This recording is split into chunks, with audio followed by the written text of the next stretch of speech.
Hello students, welcome back. ये question है gate 2006 के एग्जाम में से 2 मार्क्स के लिए। यहाँ पे मैंने डायग्राम बना ली है। आप देखो, आपको ये काउंटर गिवन है और कहा गया है कि अगर ये इनपुट दें तो इस इनपुट के कंप्लीट होने के बाद फाइनल आउटपुट क्या होगी। यानी कि ये 9 बिट्स हैं, तो हम एक एक करके ये बिट्स इनपुट करेंगे और एक एक क्लॉक साइकिल देते जाएंगे। 9th बिट के बाद ये Q2, Q0, Q1 और Q0 की वैल्यूज हमने बतानी है। ओके, ऐसा करते हैं, एक बारी पूरी स्टेटमेंट पढ़ते हैं, फिर मैं सॉल्यूशन एक्सप्लेन करूंगा। Consider the circuit and diagram. This operator represents XOR. The D flip-flops are initialized to zeros, that is, they are cleared. The following data is supplied to the data terminal in 9 clock cycles. After that, the values of Q2, Q1, Q0 are. Okay, तो आप देख सकते हो, आपको कहा गया है कि Q0, Q1, Q2 की वैल्यूज इनिशियली हैं 0, 0, 0 और ये 9 बिट्स की इनपुट हम दे रहे हैं। यानी कि पहली बिट उठाई, उसे इस टर्मिनल पे अप्लाई किया। ओके, ये 1 हमने यहां पे अप्लाई किया और क्लॉक साइकिल दिया। सिमिलरली फर्स्ट क्लॉक होगी, अब ये 1 कंज्यूम हो चुका है। ओके, अब हमने सेकंड बिट उठाई, यहां पे अप्लाई की और सेकंड क्लॉक दी। अब ये इनपुट मान लो कंज्यूम हो चुकी है। हमने अब थर्ड बिट उठाई, यहां पे अप्लाई की और क्लॉक साइकिल दिया। ऐसे करते करते हमने 9th बिट उठाई और 9th क्लॉक साइकिल दिया। उसके बाद हमने बताना है स्टेट क्या होगी। Okay, so let's start this question. अब हमने फर्स्ट बिट उठाई, यहां पे अप्लाई की, 1 अप्लाई किया और क्लॉक साइकिल दे दिया। बट क्लॉक साइकिल से जस्ट पहले देखो ये इनपुट्स क्या होंगी।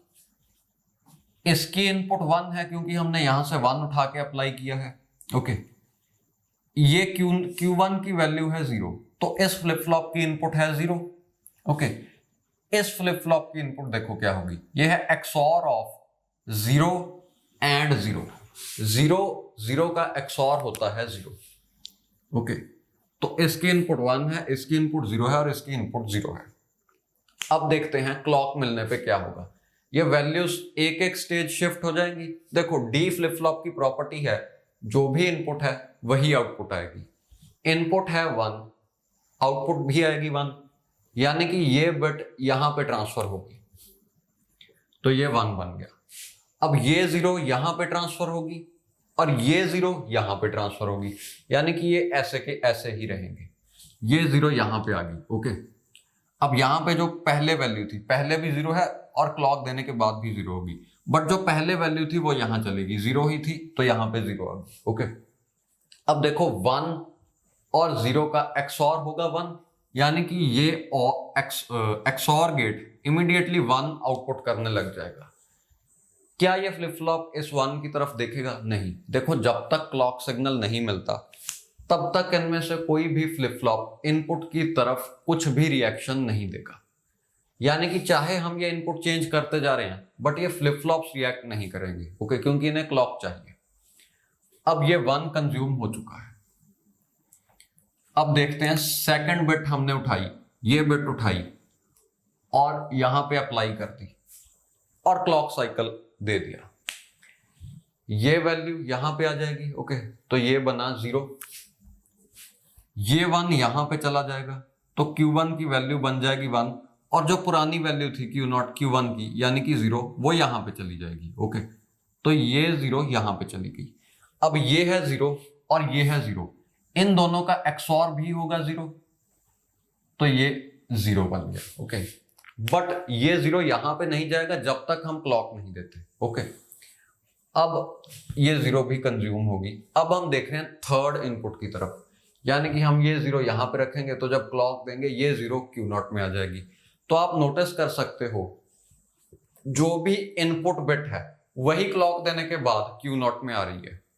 यानी कि अगर ये इनपुट है, मैंने ये 1 अप्लाई किया, देखो इनपुट थी 1 0 0 1 1 1 0 0 1 1 सो ऑन। ओके, तो मैंने ये इनपुट अप्लाई की और क्लॉक साइकिल दे दिया, यानी कि पहला क्लॉक साइकिल देने पर जो भी ये डाटा है वो Q1 में आ गया। ओके, तो यहां पे 1 आ गया। दूसरा क्लॉक साइकिल देने के बाद ये 0 यहाँ पे आ जाएगा, फिर 0, फिर 1 1 0 0 0 0। ओके, 9th क्लॉक साइकिल देने के बाद ये वैल्यू 0 होगी। ओके, अब इस फ्लिप फ्लॉप के साथ क्या हो रहा है, चलो इसे छोड़ो, उससे पहले Q2 की बात करते हैं। जो भी वैल्यू Q1 में है, करंटली जो Q1 में है वही इसकी इनपुट है, इस फ्लिप फ्लॉप की इनपुट है Q1। तो जब मैं क्लॉक दूंगा, Q1 की करंट वैल्यू Q2 की नेक्स्ट वैल्यू होगी, क्लॉक देने के बाद वाली वैल्यू। और Q1 में क्या आएगा, Q1 में आ रहा है Q0 की करंट और Q2 की करंट का XOR। ओके, तो पहली क्लॉक साइकिल मिलने से पहले ये तीनों थे 0 0 0, यानी कि 0 0 0। अब Q2 में Q1 की वैल्यू एज इट इज आ रही है, जो Q1 की करंट वैल्यू थी वो इसकी नेक्स्ट वैल्यू है क्लॉक मिलने के बाद। तो Q2 में यानी कि इसमें ये वैल्यू आ जाएगी, ये 0 यहां पे कॉपी हो जाएगी एज इट इज। ओके, देखो पहली क्लॉक साइकिल देने से पहले यहां पे 0 था, रादर इन सभी जगह पे 0 था, तो ये 0 यहां पे ट्रांसफर होगी, इसलिए मैंने इसे यहां पे कॉपी कर दिया। अब यहां पे क्या आएगा, इन दोनों का XOR 0 क्या है, 0 ही होगा। ओके, तो ये आया 1 0 0। अब देखो ये जो वैल्यू है, जब मैं सेकंड क्लॉक साइकिल दे रहा हूं, यानी कि ये, तो मैंने यहां पे इनपुट अप्लाई की होगी 0, ये वाली इनपुट। ओके, ये यहां पे चलेगी, यानी कि ये बिट उठकर यहां पे आ गई, और जो Q1 की पुरानी वैल्यू थी वो Q2 में चलेगी। Q1 की पुरानी वैल्यू है 0, यानी कि यहां पे 0 रहा होगा पहली क्लॉक देने के बाद और दूसरी क्लॉक देने के पहले। ओके, सॉरी, हाँ, पहली क्लॉक देने के बाद दूसरी क्लॉक देने के पहले। जब हमने दूसरी क्लॉक दी उसी टाइम ये 0 यहां पे चलेगी, यानी कि इस बिट को एज इट इज यहां पे कॉपी कर दो। ओके, और Q1 में क्या आएगा, Q1 में आएगा Q0 और Q2 का XOR। तो करंट वैल्यूज इनकी हैं 1 और 0, 1 और 0 का XOR होता है 1। तो करंट वैल्यूज ये वाली हैं सेकंड क्लॉक देते टाइम। ओके, अभी जो करंट वैल्यूज हैं वो ये और ये हैं, Q0 और Q2 की करंट वैल्यूज हैं 0 0, यानी कि जब मैं थर्ड क्लॉक साइकिल दूंगा तो इन दोनों का XOR परफॉर्म होके यहां पे आ जाएगा। तो मैंने ये डेटा सेट किया और थर्ड क्लॉक दे दी, 0 और 0 का XOR होगा 0, वो यहां पे आ गया। ओके, और ये बिट एज इट इज यहां पे ट्रांसफर होगी। तो अब मैं जल्दी जल्दी टेबल भर रहा हूं, आप चेक कर लेना।